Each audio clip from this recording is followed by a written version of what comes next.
Thanks for listening to the AZ Wildcats podcast. I'm your host, Mike Luke. We were actually testing this before the show. I missed that, Mike. Yeah. It was. I don't like doing shows by myself. It's not my funnest thing in the world to do. But you did.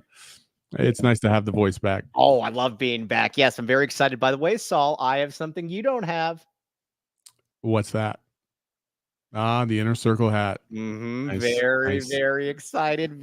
Lots of good stuff. Oh, man, it feels good to be back in Tucson. All right. We have got a lot to get to this show. We're going to talk practice. I got to get out there. Lots of really good stuff going on. Some camp surprises as well. We're going to talk some Arizona basketball, recruiting, all kinds of good stuff.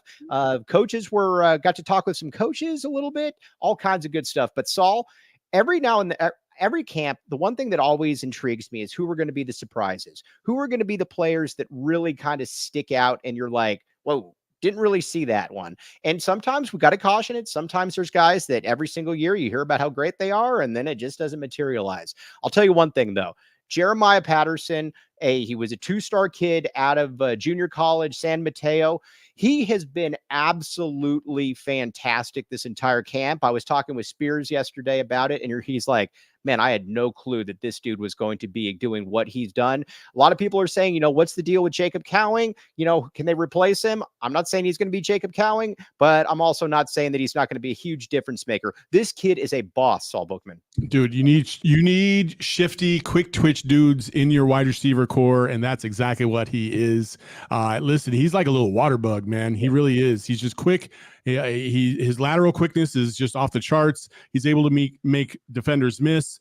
When you have the long, lengthy guys that just measurable wise can do just about whatever they want, you need a little bit of versatility underneath in order to really accentuate what you have over the top. And that's exactly what Patterson's going to be able to provide this team. And I'm really excited to hear that he's really making kind of a name for himself right there, because I thought Raymelo Murphy might be that guy, but it definitely seems like it's starting to edge towards Patterson in terms of being that just, that little underneath slot type of wide receiver that's going to be able to break the defense with big plays without having to throw the ball 80 yards down the field. Right. And yesterday, being at practice, there were three guys that are just kind of head and shoulders above the rest. At least it looks early from the wide receiver. Now, again, Montana's probably going to start, but TMac, obviously, we know about him, Malachi Riley and Jeremiah Patterson. Something that's interesting about Patterson for me with Jacob Cowing. The one thing about him, obviously, everybody knew he was fast, but Anthony Gimino, what does that guy know? Gimino would always make a point too, where he would say it was Cowing's burst. It was Cowing's burst from being stationary to 10 yards that was just next level that you generally don't see in a lot of players. So a lot of times guys take a second to get going. This kid has that. They've got him returning punts as well. This is a weapon. And again, I would be really surprised if he is not a difference maker from day one. It also goes to show you too, the staff knows a little bit about what they're doing when it comes to scouting prospects, Saul Bookman. Listen, man, I think everything on paper has been great. It's been great, and you got to be excited because that's all we have right now is just what we can see in practice and going against themselves. So, as long as the hype matches the actual output when we get to the games, like that's all that's really going to matter. So you got to be encouraged about what you've seen so far in terms of how they've replaced some of the things that they lost in the portal with athletes that are coming in from other places that can just basically supplant what they lost. So that's encouraging, and it does tell you, like, listen, man. They come out with their hair on fire in the first 4 games of the season, start off 4-0 and beating 2 top 25 teams.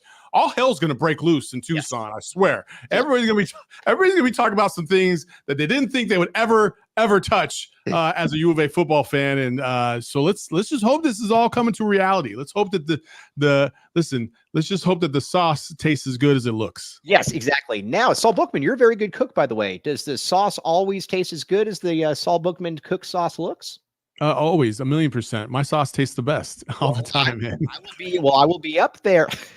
Very good. I will be up there in a Sunday. Yeah.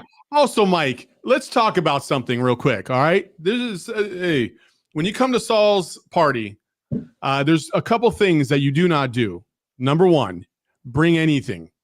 No food. The only thing you could bring is maybe some alcohol if you want to sip on a beverage. But you are not. And I'm saying this on behalf of not only myself, but also some of the other peers in the office. You will not be bringing Del Taco to my party. But it's a cheeseburger for Saul. No.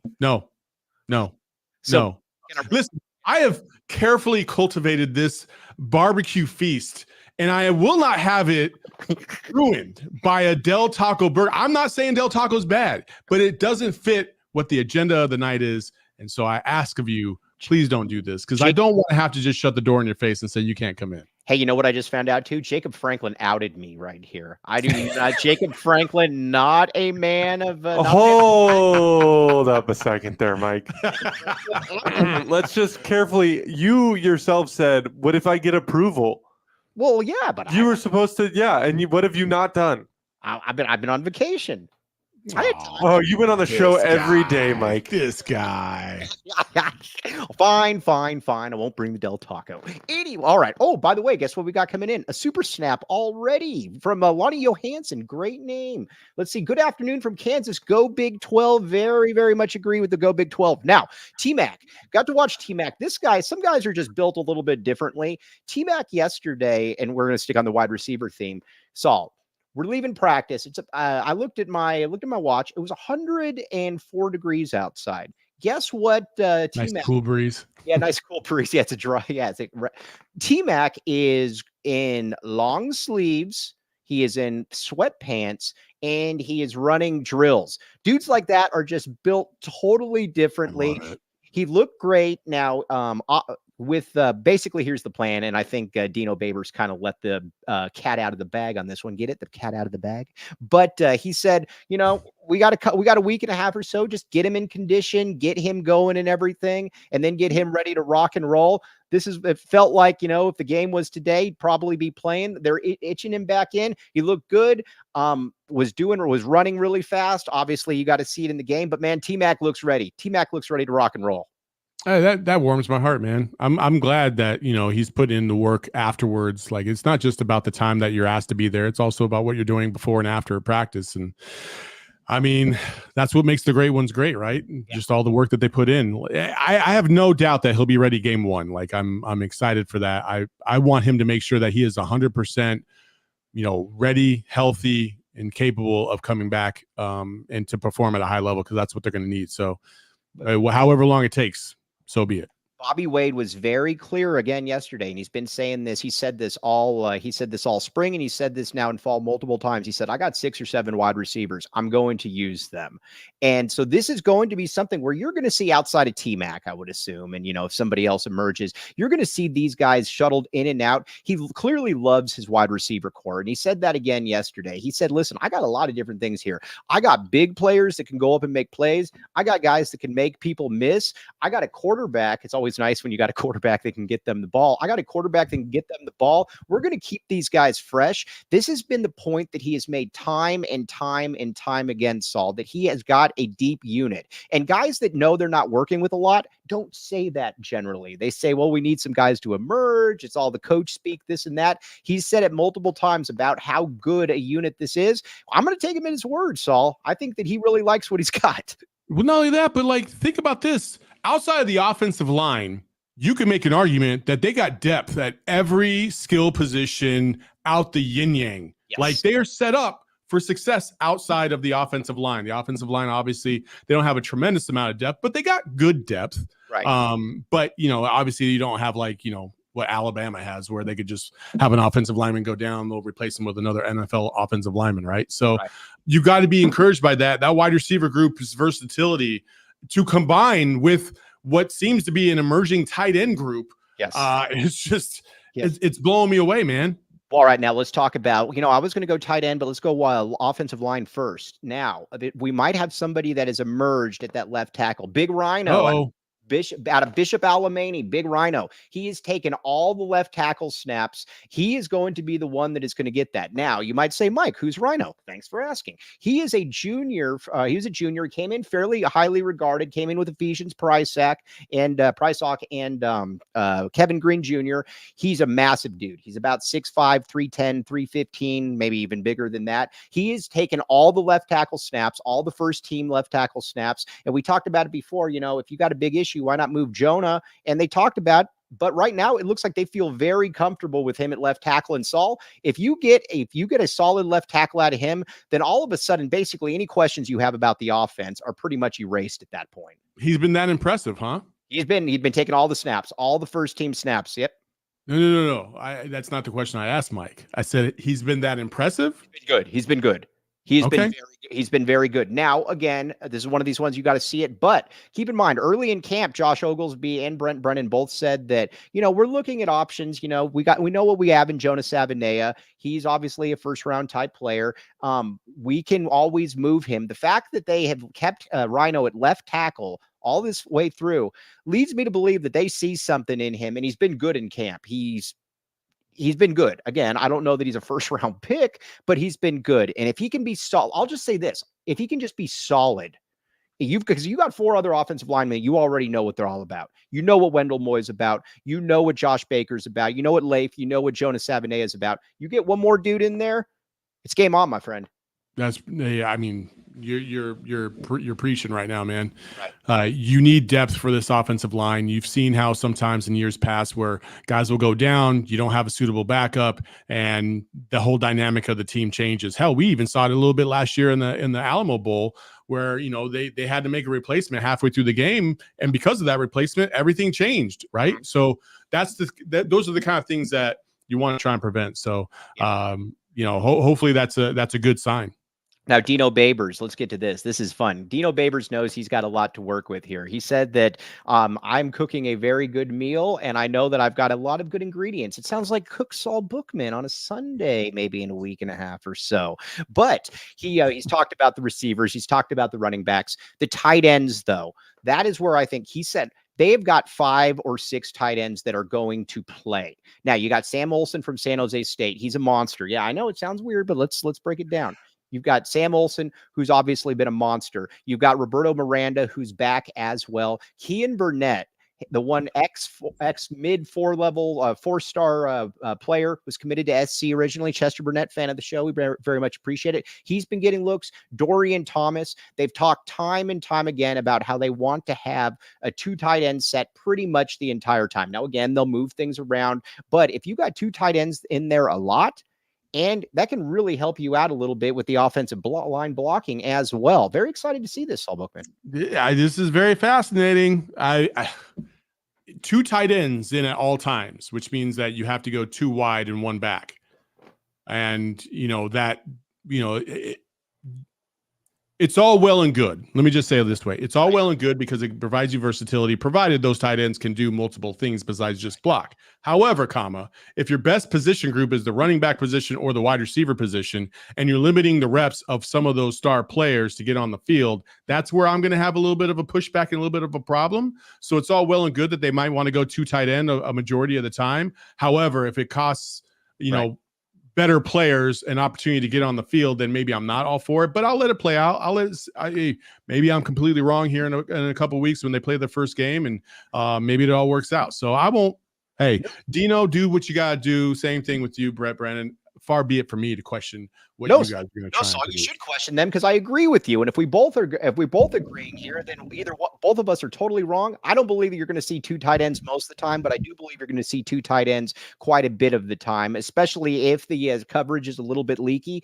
The blocking is a little bit leaky. One thing though I want to talk about though is Kean Burnett.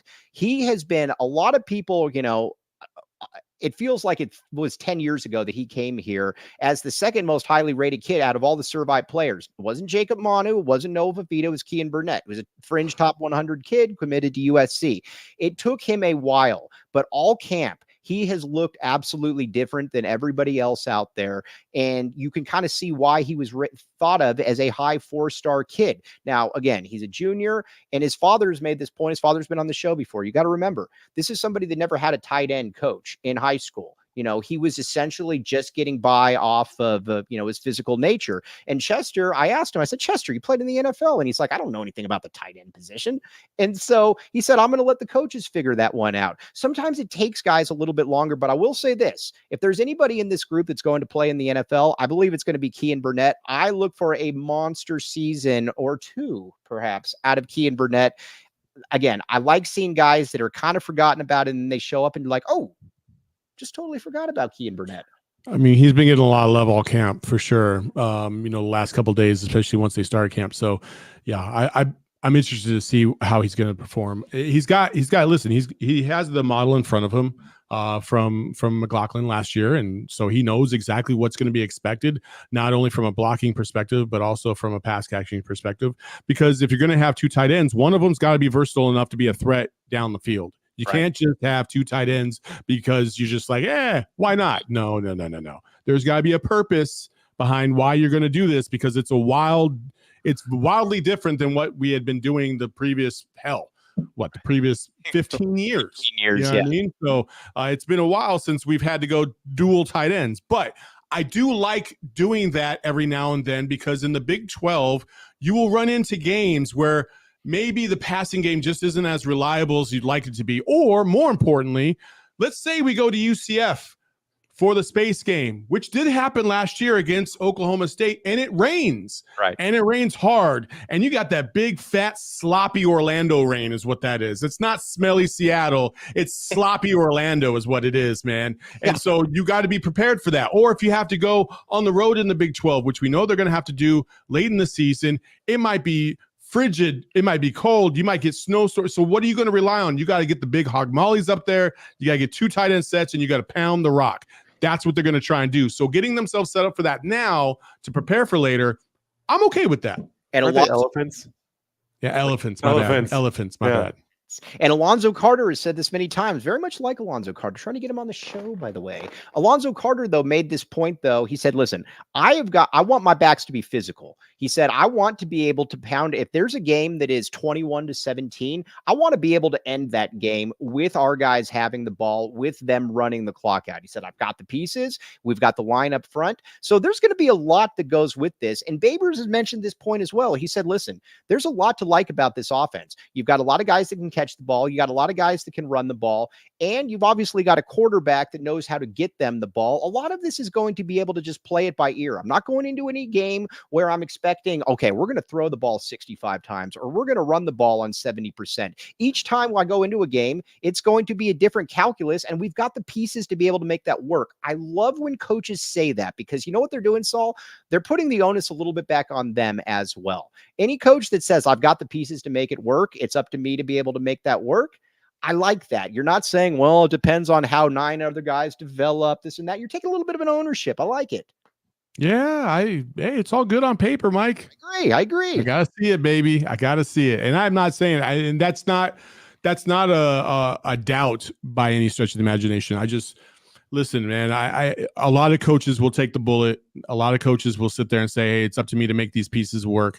And sometimes they'll say that even when they know they don't have all the pieces, because they don't want to put the pressure on the kids. But I think in this regard, he is right. He does have all the pieces to succeed. Can he make it succeed? There's going to be a lot of pressure on this team, because there's a high expectation from fans that this team is going to be one of the better teams in the Big 12 and in the country. Right. So make it work. Okay, now Tony Jones, the great Tony Jones, father of AJ Jones, in the chat. Tony, your son made a massive play towards the end of the indoor practice yesterday, caught a 70-yard bomb. I thought of you immediately, the great Tony. I thought that this was my Tony Jones, the guy I used to play basketball with in high school back in the day. Played for the And One Mixtape Tour, a.k.a. Go Get It, Tony Jones. Well, believe it or not, I think there's multiple Tony Jones in the United States. I do believe that. Hey, you want to hear an interesting story about Tony Jones that I don't think he would mind us sharing? So sure. He's a probation officer in Atlanta. We got together for some beers, and guess who one of his guess who one of his people was that he gave him a shout out on Vlad TV one time? Boozy. Who? Boozy. Lil Boozy? Yeah. That was the one that passed away?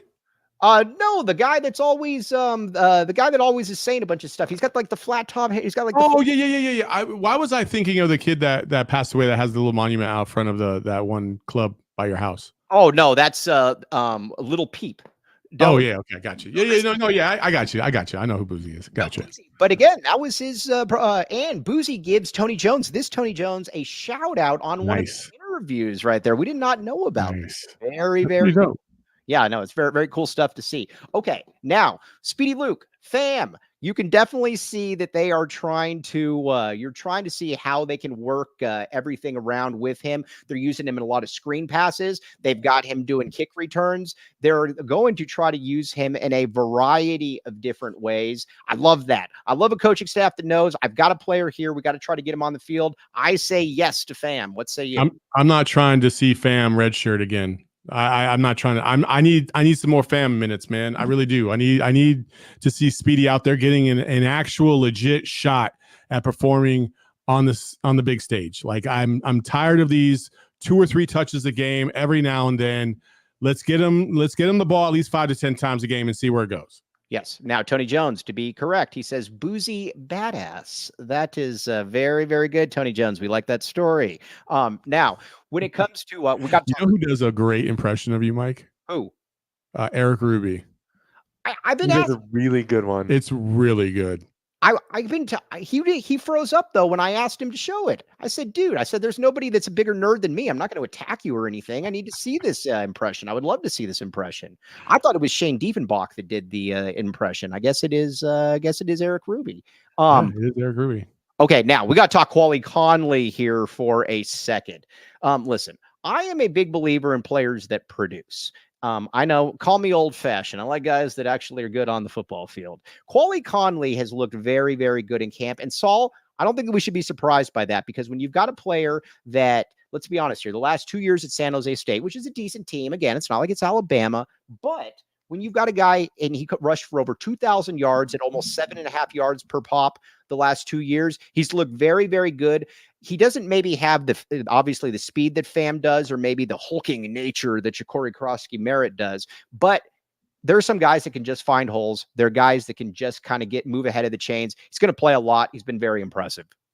Well, I mean, like, so if you had to, for people that have never seen him play, how would you describe, like, what does he remind you of? Is there a certain back, either in U of A history or just in general, that maybe he reminds you of in terms of style? You know what I'm going to put, you know what I'm going to say, and this will probably get me into a lot of trouble here. And I'm going to say on the back end of his career here. And again, I'm not talking about the all-time leading rusher. He's a little bit like Emmett when Emmett lost a little bit of the burst. All I'm saying is, even when Emmett couldn't really run anymore, even with the Cardinals, where he had almost 1,000 yards as a 39-year-old, he still was able to set up blockers. He was still able to kind of get into that second level. Wasn't going to probably run away, although he's had a couple runaways as well. Just a guy that when he's in there, if there's a hole, he's going to find it. And okay. I think running backs like that are fairly underrated, to be honest with you, because not everybody has that skill, Saul Bookman. No, hey, listen, there's some guys that know how to maximize the yards that are available. There's some guys that know how to take, a little 1 yard gap and make it into an 80-yard run. And then there's other guys that just want to run over you. Like not all running backs are the same. So if he's going to be able to get the ball and you just know, no matter what, he's going to find a hole, he's going to get you 4 to 5 yards a pop, because he's just that efficient. He knows how to use his blockers. He knows how to set things up. That's the skill, right? That's setting things up, letting them play out, understanding, being patient, and then attacking when necessary. That's apparently what you're talking about in Quali. So again, there's so many unknowns about this team right now. And but that's why we're here. When you're looking at these guys, you're trying to figure out, where are we going? It does very much. It feels like we're trying to paint a picture that all of a sudden U of A has gone from like this 4 wideout set team, kind of run and gun kind of team, to ball control, pro style offense, 2 tight end sets, 12 personnel, and that's it. Like, I guarantee you, it's not going to be just that. It's going to be, there's going to be so much versatility in the formations, and motion in the offense, that every position isn't necessarily locked into what that position is typically what it's supposed to be about, right? So you might have a guy that's lined up at tight end, but he might move back, go into motion, and all of a sudden he's in the slot, just because that's how they want to do it. They want to throw the defense off a little bit. I could see Kean Burnett doing that multiple times this season, where he just kind of, he goes in motion and he's a nice little wing back all of a sudden. So Quali Conley being able to have that versatility, being able to attack, being efficient is going to help that cause. Hey, you want to know something about the power of Mike Luke when it comes to name pronunciation, Saul Bookman? Please. They actually last year had Kean's name mispronounced in the media guide. I, through some back channel sources, told them that it's Kean, not Keon, and it was changed. That is the kind of power we have here at the Easy Wildcats podcast. So look, is it now? Is it now? Yes, it is. Okay. Let's see here. Mr. Tyler Warden. I don't hate this comparison. The thing with Kadeem, though, is Kadeem was so powerful, though. I don't know. There's very few guys that have Kadeem's power. Quali, I don't know, has that, but Quali is able to set up blockers. He's very natural with how he does it. Very, very impressed. I don't hate that, though, Mr. Tyler Warden. You know what I also don't hate, Saul? Is probably the preeminent car dealership in all of Arizona. Oh, you must be talking about Sanderson Ford. Dude, sir, there's a reason. We just came from their facility. First of all, 60 acres. Holy crap. I had no idea it was that massively big. Second, their facility is second to none. They even have a museum on their facility. It's crazy. We went to their obviously their main showroom, but then we went to they have a diner diner. They have a diner on location. Yes. Inflation has not hit that diner, I'll tell you that much. No, man, that diner was pretty dope. Also, like, I don't know if I've ever been to a car dealership where literally everything that you could possibly want in a car, you can get it there. They even have a special department that just works in customizations for your vehicle. Like, so everything you could ever want from a vehicle at Sanderson Ford is there. It's kind of a one-stop shop. So if you want like crazy mud flaps or big tires or, you know, all the bells and whistles, go there. They have a ton of vehicles and the service is second to none. They treated us so well today. I'm actually in the market for a vehicle. So I'm going to go back and I'm going to test drive wait a second. I'm gonna test drive the Bronco because I kind of want to get my hands on that thing. Here's not a white one though. Not a white. Here's where you know that you're bringing Al Cowlings along with you. Here's where you know that Saul Bookman though is very intrigued by Sanderson Ford. I have seen Saul Bookman's car. I have seen his wife's car as well. They drive in style. They have the Killer Bees look very, very good with the way they are. Sanderson Ford though, even getting Saul Bookman to step his game up. This is true, Saul Bookman. This is true. This is true. Now you forgot one elephant in the room here, Saul Bookman. What is that? On this, get 0% for 36 months OAC from Ford Credit. See dealers for details. Now, you might say to yourself, Mike Luke, Sanderson Ford, that sounds fantastic, but I need a couple $100 to be able to make this all occur. You know, maybe get some gas. Desert Financial Credit Union, my you friend. need to open up a checking account so you can afford the gas to go buy a new car. I don't know if that math is mathin', but okay.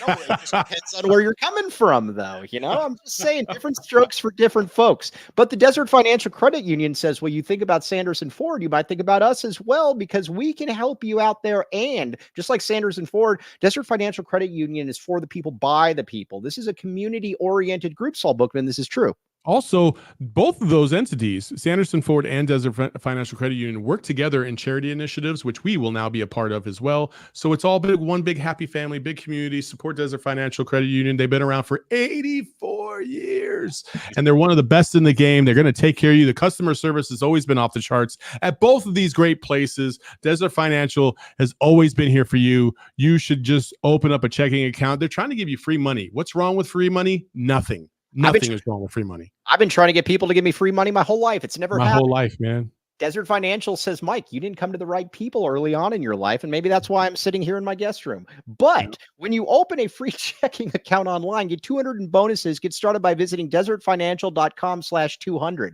Oh, I'm going to pat myself on the back real quick. Bear Down Cats 96 says, if there was a plug Olympics, Mike would take the gold. I very much like these reads. We have very good sponsors. We very much appreciate these folks. Okay.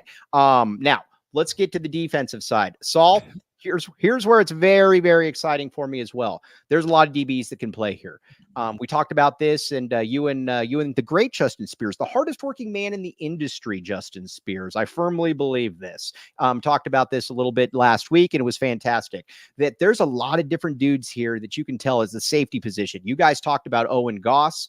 kind of in that Martell Irby role. You already know about Dalton Johnson, Gunnar Maldonado, Genesis Smith, Traden Stukes, your guy, Traden Stukes, and then along with Marquise Groves Killebrew and obviously Takario Davis. The thing that I like about these safeties, though, that I mentioned is they're big. These aren't Smurfs. These aren't guys that look like me. These are big, physical Saul Bookman types that are getting into the line of scrimmage and are looking to tackle some people. It's very exciting to see. They're going to be moved around a ton. So when we talk about the linebacker, they're going to be in play as well, Saul Bookman. Here's my prediction. Here's my first bold prediction of the year. You ready for this? Oh, this is going to be our show clip. This better be good. Owen Goss. This is not meant as disrespect to you whatsoever, but I firmly believe that Owen Goss will be the first player ejected this season for helmet-to-helmet contact, because that dude is a missile. Yes. Like, he loves to attack. He loves to hit hard. He's got a very Sean Taylor kind of vibe about him when he goes to when he hawks the ball. Right. Obviously he was over Georgetown, I believe, right, last year, playing in the secondary. Like, Colgate. Colgate, my bad. Yeah, Colgate. Very clean teeth. Yeah, there you go. But like, he's got a lot of versatility. The number one thing I love about him, though, is every time you talk, if you hear about him, it's always about, like, that guy just loves ball. Like, he consumes it, he breathes it, he eats it. He doesn't. Everything is all about football to that kid. I could see him making a very big impact this season after that first time he gets ejected. So, Owen, no helmet to helmet. Okay, buddy? By the way, it's funny you mentioned that, Saul Bookman, because guess what he was doing yesterday? He got mad at himself and he was doing push-ups on the field. It was it's fantastic. I thought you were going to say he was running after guys and just hitting him with the helmet. He was getting ejected during practice. He was also involved in some rather rambunctious plays in the end zone as well. I love it. Yeah, no, he's fantastic. He's really, really good. But there is something to be said, and I think Justin, I'm going to steal this quote from Justin, and I'm going to run with it and give him absolutely no credit for it. When he was talking about Owen Goss, he said the Martell Irby role. I loved that comparison. I've been trying, because if you remember Martell Irby last year, at the beginning of the year, everyone's like, well, what do you really do with him? He's kind of he's not the biggest safety in the world. He's not super fast. Guess what? He's instinctive. Guess what? You get him on the football field. Guess what? He makes plays. I think there's going to be a lot of that with Owen Goss. Yeah, absolutely. Looking forward to seeing that kid out there. But that whole secondary, man, I swear it feels like every single day it's like a new name pops up out of that secondary that is just standing out. You got to be very, very encouraged about the plethora of pieces that they have to defend the pass, attack the run versatility-wise, because some of them are going to be in the box, as we know. And it's, again, you got to be creative when you don't have the pieces, especially at the linebacker position, that you would like. So how you overcome that? You get creative with your secondary, especially the big dudes back there at safety. All right. Now we got to talk about Genesis Smith. Dwayne Ikenna, I will say this till the end of time, is the best defensive backs coach in college football history. You look at his record, over 14 first-round picks, 3 Thorpe Award winners, did it everywhere, at Arizona, at Texas, Stanford, et cetera, et cetera. He was asked about Genesis Smith, and he says his upside is through the roof. This is so, you don't say that when you've been through the ringers like this, when you've seen these kind of players, you don't say that about somebody that you don't have great expectations for. And Genesis, what's interesting to me, Saul, is that Genesis is a ball hawk. It seems like he gets an interception every practice, but he is massive. He's not like, he looks different. You know, some guys just look different, like when they just step out. He's about 6'2", 220. He's got a massive build. And here's what's interesting about him. He's a Chandler kid. And I was always giving some the recruiting dweebs a little bit of grief on him, because I thought he should have been rated higher than he was. But sometimes when you're at Chandler or Hamilton, you can get a little bit underrated. He was a high 3-star kid. I thought he should have been a 4-star kid. Does he give you like Taylor Mays vibes? Yes, but he's not as big as Taylor Mays, but okay. I think he's got better football instincts than Taylor Mays. Taylor Mays was always the player that whenever I watched him, I'm like, all right, I'm waiting for you to do something instinctive, impactful. Yeah, and you just never really saw that with Taylor Mays. Again, go ahead. Sorry. Taylor Mays, if he was in a better situation in the NFL, should have been used kind of like a Deion Buchanan, Exactly. kind of that hybrid safety linebacker kind of position. I think they called it the dollar position back at that time, but they didn't really utilize him. They tried to lock him up at safety, and he wasn't quite athletic enough to play safety at a high level in the NFL. But in college, he was fantastic. He was a headhunter. He had great instincts when you're playing against lower level competition, and so. But Genesis has gotten rave reviews. You've seen him multiple years, not only in high school, but also here. He has great instincts. He's a really, really good football player. And if he's put on a little bit of size, that's even better. He was one of the players, I'll be honest with you. He was one of the players along with Wendell Moy that I kind of thought was going to end up at Washington one way or the other. And so this coaching staff did a very, very good job with obviously being able to keep him in the fold. Also, I want to give a quick little shout out. Casey Kennedy, big fan of the show, doing a lot of great musical work. I saw you post that on social media there, buddy, the other day. Keep it up, my friend. You are much more talented than me when it comes to that. Now, the defensive line. Here's where I'm at with this. I feel very good about the starting four. I think right now you're not looking at Darton. Good call by you, by the way. Good call by you. You said you needed to see it. Right now, it looks like it's going to be Chuba. It looks like it's going to be Isaiah Johnson. Saul Bookman, that's why you're the boss.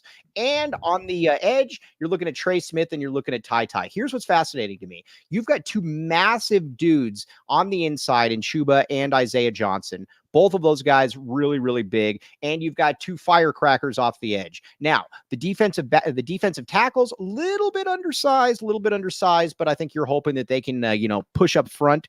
The edge depth leaves me a little concerned at this point, but overall I'm fine with the D line. I think people need to understand though, it's not going to look like last year's D line, because last year's D line was one of the more interesting ones in school history because everybody was 6'5", 375 pounds of muscle. You don't see that here a lot at the U of A. Yeah, while that might be true, I think they have enough girth inside to be able to hold up against the run attacks. Right. So that's the most important part. You got to hold up against the run. If you match up against Oklahoma State, somebody's got to hold up so that way you can attack their freaking ridiculously good running back, right? So those are what you're going to be looking for. I think they have enough girth. I hope I'm not talking, sideways, but I think they have enough, beef up front to at least hold up at the point of attack. Now, do they have the skill to be able to do more than that? That's the thing that's debatable. That's the thing that we're going to have to wait and see on. But they do have experience. Some of them have had some good game reps. So you cross your fingers and you hope. Yep. But the one thing about it, they're going to look the part. You know what else looks the part? FOCO. Listen. You might say to yourself, Mike Luke, what does this have to do with anything? Everybody wants to look the part. Here's the deal with FOCO, my friends. You might look at Saul Bookman and say, man, that guy looks the part. He does. FOCO also probably a big part of this. FOCO always has our back for Arizona sports, and they have yours too. Get the best gear around by visiting www.foco.com and use code PHNX. For all non-presale items, use the promo code PHNX10 for 10% off. Give you an idea, Brandon Sanders, one of the hardest hitting players in U of A history. Brandon Sanders told me to my face that he got his straw U of A hat from FOCO. That's one of the GOATs here. So again, Saul, this is some big stuff we're talking about here. It's a leading manufacturer of sports and entertainment merchandise with a product line that includes apparel, accessories, toys, collectibles, novelty items, and more. Saul, I see you chomping at the bit. Am I? No, I just think you need some more FOCO items behind you, is what I think. I would love to get some more FOCO items behind me. Maybe we need to hook that up. Yeah, well, maybe we do. But again, check it out, FOCO. If it's good enough for Brandon Sanders, it's certainly good enough for all of this one. Now, also, one other one that I think we need to talk about here. This is a new read, Saul Bookman, that I was not familiar with. Rugged Road, my friend. Rugged Road. I get very excited when I see these. Okay. Now, please enlighten me. Okay, here's the deal with Rugged Road. You might say, Mike Luke, what can you do for Saul Bookman? Well, again, thanks for asking. Get ready for your summer adventures with Rugged Road coolers. Head to ruggedroadoutdoors.com and use code PHNX for 10% off your order. Lightweight, durable, and always floating upright, just like Mike Luke. Perfect on land or in water. So leave that old heavy cooler at home and get yourself a better cooler for the new season. Rugged Road, your ultimate outdoor companion. Saul, you strike me as somebody that has elite level coolers. I do actually. I have. You have to if you're going to be a host. Yeah, like, no, you just yeah, have to. yeah. No, I have coolers, but I don't have a Rugged Road cooler, and I need to check that out because I have heard a lot of great things about that. Plus, I do believe like it's an elite product, so why not? This is a 5-star entity. Again, check it out. Rugged Road, like I said, this is something. Get rid of all those little Smurfy styrofoam containers. Get something that has some, some strength to it. Check it out. Rugged Road. You will thank me later. What word were you gonna say? You were about to say something a little out of pocket. For saying girth, because I said girth like 3 weeks ago. I think girth is being brawny, but I guess a lot of people think that girth has something a different connotation. I have never thought of it that way. No, listen, if your mind wants to go to the gutter like that, then that's just you, right? Like, but girth is, by and large, girth is not a bad word. Like, hell, we call Gerald girth, for crying out loud. No, seriously, I don't get. I thought girth was a compliment, but I guess some of the kids told me otherwise. Either way, check it out. All right, Bear Down Cats 96, making me feel good about myself. Holy crap, the king strikes again. Nobody saw that read coming. I try to keep you guys on your toes. Check it out. Okay, now. We do need to talk a little bit of Arizona basketball as well. We got a couple little tidbits here. Plus, I want to get Saul Bookman's expertise on something with Ikenna Alozie. All right. One of my favorite things in all of life is to harass Jack Murphy. With Jack Murphy, I was telling him, you need to offer this kid. And he's like, yes, I know, Mike. I know more than you. And he's probably saying some other stuff internally to him. Arizona has offered Ikenna Alozie, a kid out of Phoenix, at one of the prep schools. If we have his highlights, Saul, you got to check this guy out. He's one of the handful of best point guards in 2026 up there in Phoenix. This is what 5-star point guards are supposed to look like. Yeah, he's solid. He's just a solid big kid. Obviously he's physical, can pass, can shoot. He's got a nice little game, got good handles. Like, hey man, I'm excited that they're going to go after this kid. And yeah, you're right. I absolutely have to go to a couple games up here. I mean, I feel like this whole upcoming basketball season, I feel like every week there's going to be a high school basketball game locally that we just are going to have to check out because there's just too much talent in the state right now. Like, you look at across the board with Perry and Basha and some of the kids that we're going after from those two schools, and then not to mention like Scottsdale Christian and Monty Williams' kid. You know what I mean? Like, they're all over the place. So exciting time in the Valley for sure, and I guarantee you we are going to be a part of it. Yes, this is all right. Wilbur Big Burner says this is true. Does this guy have girth? He has. I don't know. I can't. I feel like I'm going to get into any trouble. I will not go there. But anyways, check it out. Ikenna Alozie, fantastic. Now, 2 priorities in the 2025 class of point guard, Braden Burries. Then in 2026, Ikenna Alozie. Those are your point guards. If you guys want to go watch people that could be U of A point guards, check them out. All kinds of good stuff. Where's Ikenna playing at this year? Dream City. There you go. There you go. Check it out. Again, you got all kinds of good stuff here. That's not a high school program though. No, I know. I get it. I notice how I never said that he was indigenous to the state. I always am very clear. There's 2 levels of guys to me. As Saul Bookman likes to say, there's layers to this. There's levels to this. Is it layers or levels? Which one? Levels, buddy. There's levels to this. It's also part of our intro for every show. It says there's levels to this. That's a good point. I probably should listen next time. But guys like I always try to differentiate the guys like Mike Bibby, guys like Jared Bayless, those are we claim them here in Arizona. If you're come here from somewhere else, I'm not saying that it's not cool, but it's just you're not an Arizonan. That doesn't mean we don't want you to play in back the A though at the University of Arizona though. That's okay. Well, I see you disagreeing. Why are you disagreeing? I disagree a little bit. Like I claim DeAndre Ayton as part of in Arizona. Do you? Yeah, I do. Okay, well, different strokes for different folks. Some people drive an Altima. Some people drive the latest state-of-the-art vehicles with a Killer Bees license plate. Your car is newer than mine. Stop. Oh, stop. If we were to go and try to sell those things, which one do you think is going to get a significantly more amount of money? Even with the crack. Yours, Mike. Yeah, I think yours. Really? Oh, well, maybe I was just being modest. Okay. I need to get your take. I've had a lot of people ask me about this. Obviously, DeAndre Ayton, we just talked about him. Looks like the Portland Trailblazers are looking to move on from him. Here's where I'm at with DeAndre Ayton. I told people I'd address this for a few minutes. When DeAndre Ayton came here to the University of Arizona, I thought I've never seen anybody physically that looked like him.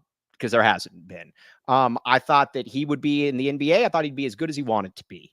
And I think he showed some flashes with the Suns in Portland. It looks like that time's kind of going as well. Where are you on the DeAndre Ayton Odyssey, Saul Bookman? DeAndre is always going to be near and dear to my heart. And it always sucks when I have to talk about him because I really do like the kid. I think personality wise, he is an amazing person, personality wise. Like if you ever got a chance to talk to him, like he's just a really cool, awesome guy. However, I think what's happened is that he had people in his circle that I don't think necessarily, I think they just took for granted the gift that he had of playing basketball and being an elite athlete. And I think the things that surround the basketball became so much of a distraction and so much of an attention for that took his attention away from the game that he didn't dedicate his early years nearly enough to the game of basketball in order to be great, right? So when you say things like I'm working for that second contract, it makes it feel like you're working towards a means to an end, not a legacy. And when you do that, it presents a variety of different problems. And I think where DeAndre is right now is he doesn't want to be embarrassed.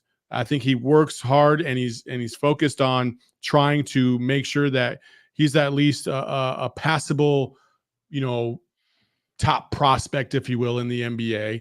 But I don't know if he's ever going to find the DNA in order to just be a ruthless, hard worker day in, day out, and stop worrying about the outside noise and stop worrying about what people's perceptions are of him and just really dedicate his time to the craft that is basketball. I don't know if he's ever going to do that. He had a great second half of the year last year. He had great moments when he was with the Suns. The talent is there. That has never been disputed by anybody.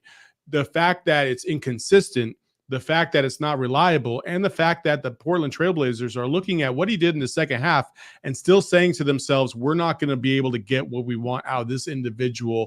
I think we should move on from him and go a different direction because he's not the epitome of what we're trying to build here as an organization. And that's from one of the losing organizations in the NBA. And if you can't thrive there, where else are you going to go to thrive? And I think that's the biggest problem for DA right now. And if I was him, honestly, I would look at my inner circle. I would look at who's involved in that. And you're going to have to make some really, really tough choices because I just have a bad feeling that he's going to be one of these guys where after his playing career is over and everything's all said and done, he's going to be, he's going to be one of those guys where everything is gone. All the money's gone because all these leeches were around just, bleeding them dry. And that's the unfortunate part.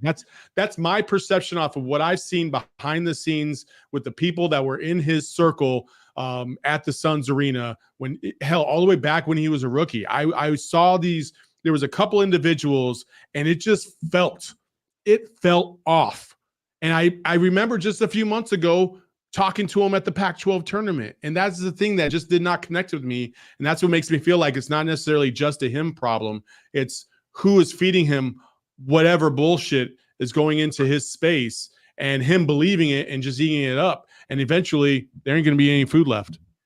Like Nipsey Hussle said, circle got bigger. Everybody can't go. Got to remember that. There's my Nip Hussle shout as well. Yes, the inner circle, though. Everybody in the inner circle, though, as well. Okay, now there's also no better time to become a PHNX diehard, my friends. It is all kick it up on the Discord chat. We have many, many people in there that have joined. Very much appreciated. Andy Bryant, we see him in here. Here's what you get. You get a diehard membership card. Very cool. Free t-shirt or your choice from the locker. Access to all the premium written content. Tony Gimino is back. Very cool. Entrance to the Discord lounge. Discounts on all events. Saul Bookman. Very, very good stuff. Yeah, absolutely. You got to become a diehard right now because it's just the best time to become a diehard.